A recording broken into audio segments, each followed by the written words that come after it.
Hello, my friend and student. Good evening to all.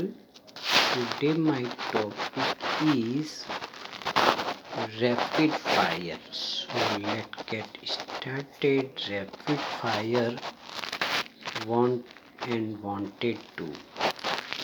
मैं आपसे बात करना चाहता हूँ. I want to talk to you.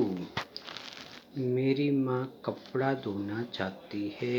My mother want to wash cloth.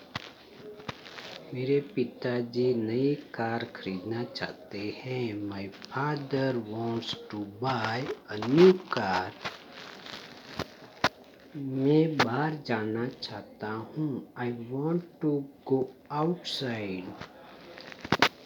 मेरे पिताजी पैसे कमाना चाहते हैं. My father want to earn money. मेरा भैया टीवी देखना चाहता है. My brother wants to watch TV. मेरे पापा गाड़ी खरीदना चाहते थे. My father wanted to buy a car. मेरी माँ कपड़े धोना चाहती थी. My mother wanted to wash cloth. मेरे भैया टीवी देखना चाहते थे. My brother wanted to watch TV. मैं पढ़ना चाहता था. I wanted to study.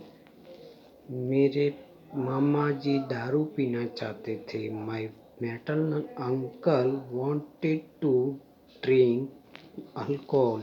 Thank you.